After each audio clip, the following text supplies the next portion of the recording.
afternoon and thanks for joining us. I'm Judy Simpson. With the new school year underway, family routines are settling into place, and now is the perfect time to teach your children about the importance of eating well to support their development, both physically and mentally. So joining me is Jill Hustles. Jill is a registered dietitian with the New England Dairy and Food Council, and she's going to help us understand how we can best fuel our kids for school success. At times, particularly for parents with work stress or time constraints, knowing what to feed their kids can be a challenge. So can you help us with the big picture on kids and nutrition and snacking and meals? Sure. Providing nutritious foods throughout the day is just as important as providing notebooks and pencils for the classroom. A well-nourished child is a ready-to-learn child. And it all starts with the most important meal of the day, breakfast. Breakfast. And there's so many important benefits to breakfast. Research shows that kids that regularly eat breakfast tend to perform better in school. They have better attendance, they're less tardy, and they actually perform better on test scores. So that morning meal is especially important. But the challenge usually is that kids skip breakfast for many reasons. And for parents, it can be really hectic. Right. As a parent myself, it could be daunting to get my kids to eat something, to find something that's well balanced. And even the bigger challenge is finding something healthy that both the kids and the parents will agree on. What are some of the things that should be in a healthy breakfast? Sure. A healthy breakfast does not need to be complicated. I have some simple, practical examples here of breakfast. Okay. Some oats with milk and dried fruit, a piece of fruit, a banana, and a glass of milk, a yogurt parfait with granola, low-fat yogurt, and some berries, and then a breakfast pizza, which is just, you can scramble some eggs or even microwave your eggs, put on a whole wheat English muffin, and top it with cheese.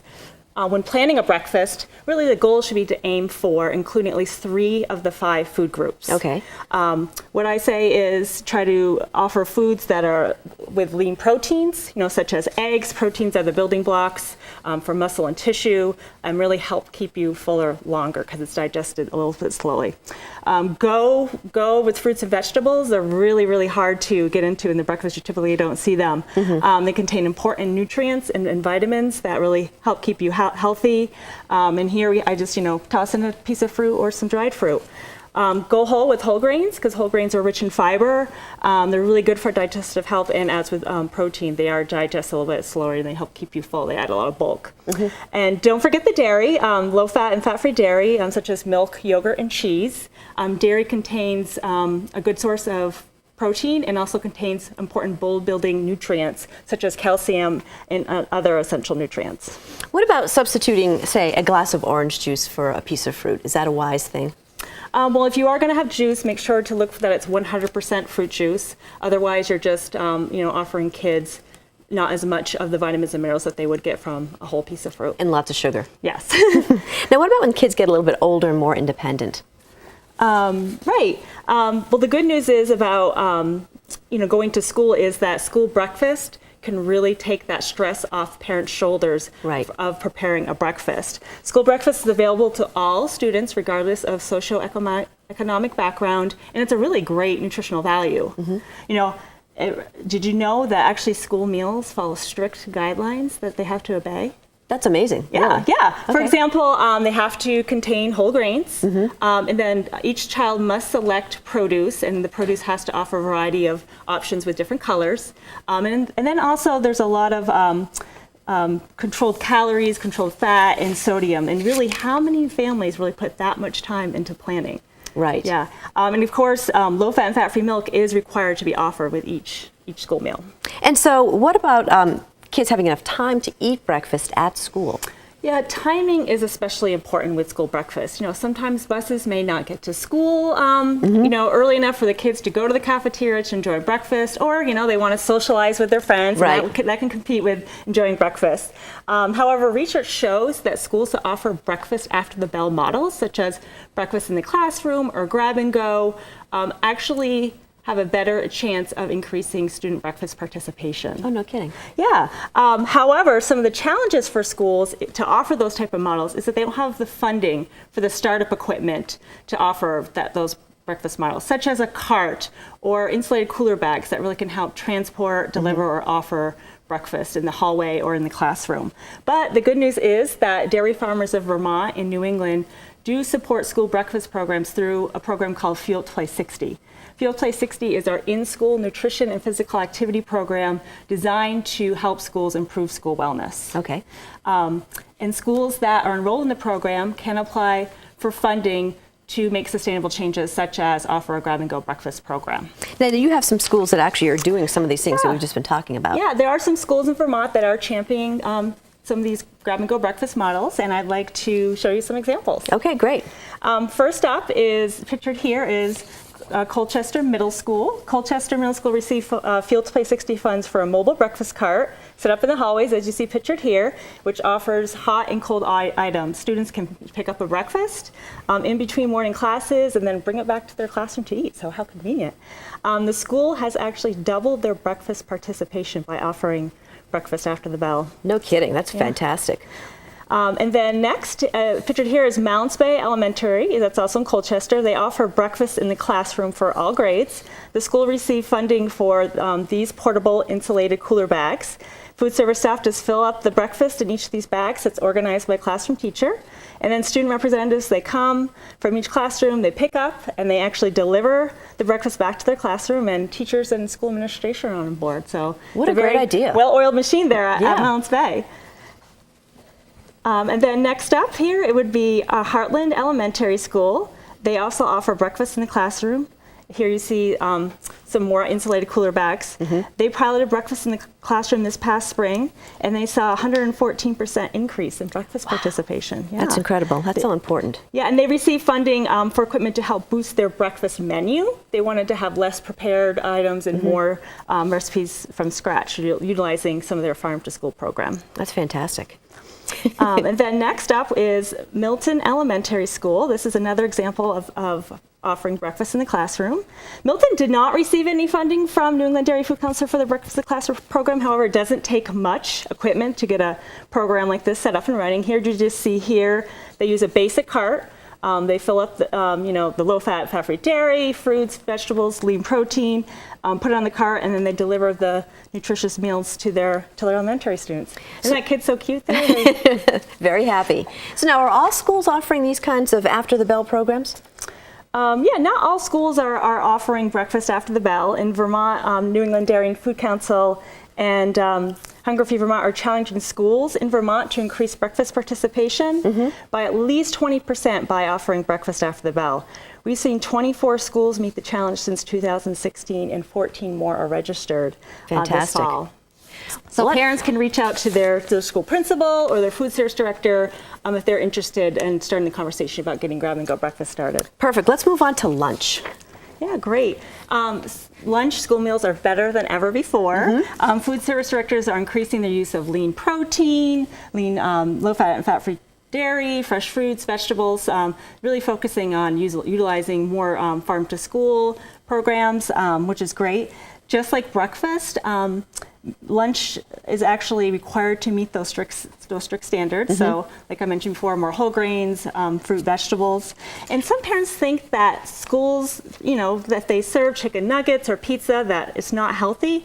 But since lunch does have to obey by the same guidelines, they're not fried. They're baked. Right. Yeah, they're offered usually with low-fat and lean ingredients, fruits, vegetables, whole grains, and low-fat dairy, so it's really making it a well-balanced meal. All right, how about some of the things if you're going to be packing lunch for your children, some ideas? Yeah, lunch is really a perfect way to use up leftovers from the night before. At least that's what I like to do.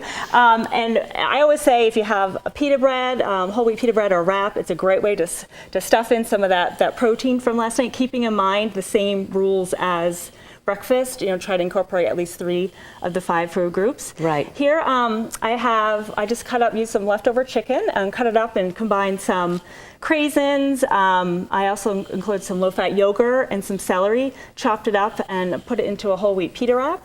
Another option, and that's actually offers a great source of protein. Next up is this roasted vegetables. You can also use grilled vegetables that you have from the night before.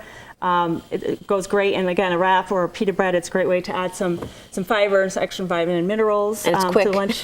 Very quick, yes. You can even have your kids help prepare. And then also, if you have some leftover black beans, I just spread some mashed sweet potato on the wrap, and then added some black beans, and then melted some cheddar on it, and that's also another quick option. Perfect. Also here I have a vegetable confetti bagel. You can just it's a great way for kids to have one of their favorites, like a bagel, and get some extra, sneak in some extra vegetables. All kinds of chunks of vegetables. Yeah, in it. it's really like good. making your own veggie cream cheese. I just, took a whole wheat bagel and then cut up some scallions, some red pepper. You could basically use any of your vegetables that you like, and then just mixed it into the cream cheese and then spread it on there. So again, it's like making your own. And this I love. This is a great idea. Yeah, so basically what this is I took a whole banana, and then I spread some nut butter alternative. I used a sun butter, but you can use, any type of nut butter alternative. And then I just put it into a hot dog bun. So you're getting your potassium from the banana, also a little bit of protein, and the kids think, hey, it looks like they're eating a hot dog. Right, and it's easy to, it's easy to eat, that you don't have to worry about forks and spoons and that kind of stuff. Yeah. All right, let's move on to after-school snacks. Yeah, so we have, the way I look at snacks is snacks really do help boost kids' energy throughout the day. Some people think, well, are snacks really necessary? I mean, it does depend on the portion size and what the snack is. But snacks are really that mini meals. Not really an opportunity to offer empty calories, but they can obviously boost kids' energy. What I like is that I put some grab-and-go, snack options right here in containers. Perfect. One in the cupboard, one in the refrigerator, so kids can have some quick, easy, convenient ways It's packaged. Just grab some Cheerios. Yeah, I have some. Grab some nuts. Cut up fruit, fresh fruit, dried fruit, almonds, graham crackers, cereal. Kids love being able to just grab their own yogurt, string cheese, low-fat dairy, and cut up fruit and some lean protein. All right, now you've also got some more creative snacks over here that I want to make sure that we get to. Yeah, so right here I have some apple rings. It's a very great way to get kids involved. Kids can help decorate. Basically, you just core an apple, put some yogurt on there, and then you can have the kids put their own topping. Did you want to try? Sure, yeah, I'll do this while you talk about the nutritional value of this. Yeah, sure. So it's a great way to, again, get kids to have some fruit and also some dairy, low-fat dairy. Yep. And then get the kids involved. Next up would be some of the some yogurt bark. Yogurt bark. Yeah, and actually this is a great way to get nutrition because it actually contains low-fat yogurt and it builds on that. Now what's on the bottom here? That trend. So what it is basically you take blueberries and strawberries and berries and some mango. Actually has some mango in it. You microwave it, mash it, then you combine it with some yogurt. And then you line it in some parchment paper. Fantastic. And then you freeze it, and then you put some coconut on it, and it makes a great treat. And it capitalizes on that unicorn trend that all the kids like. Now, we've also got smoothies. Yes. So most people think, smoothies in a glass, it's a great nutritious way for kids to get some extra vitamins and minerals and some dairy. This is actually a smoothie bowl.